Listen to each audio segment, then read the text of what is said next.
Ya, Assalamualaikum warahmatullahi taala wabarakatuh. Alhamdulillah, pada malam ni saya berada di kampung saya sendiri, iaitu kampung Segar Tenggara.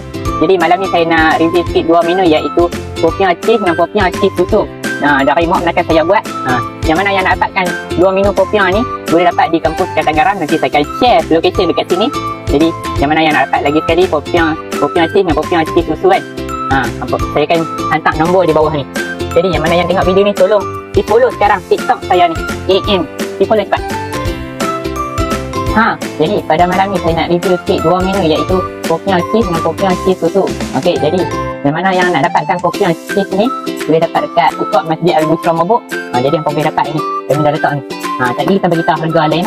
Dan ni kita review sikit, kita nak rasa sedap tak sedap, dia kita rasa. Dia lebih kurang pepek lah.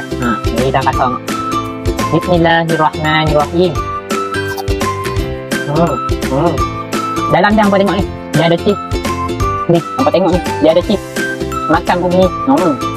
Sedap. Okey, ni cheese. Dia nak kata ni cheese lah. Ni orang panggil cheese susu. Sebab kita bumbu sekali susu.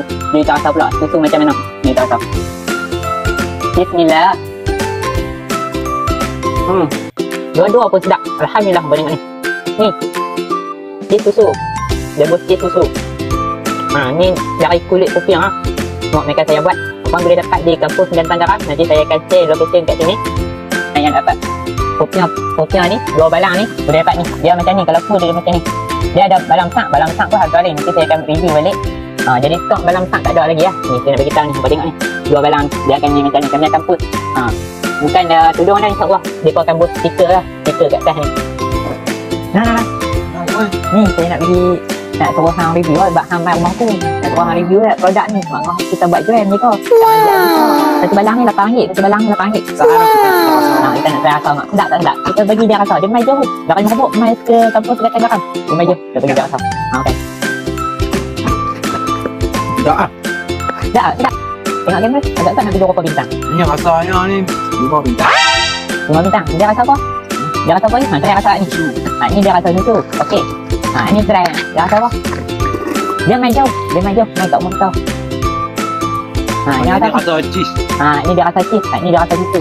Okey. Yang mana yang nak dapatkan dua balang ni? Satu balang ni RM8. Saya campur harga di bawah. Jadi hak ni popiah cheese dan popiah cheese susu.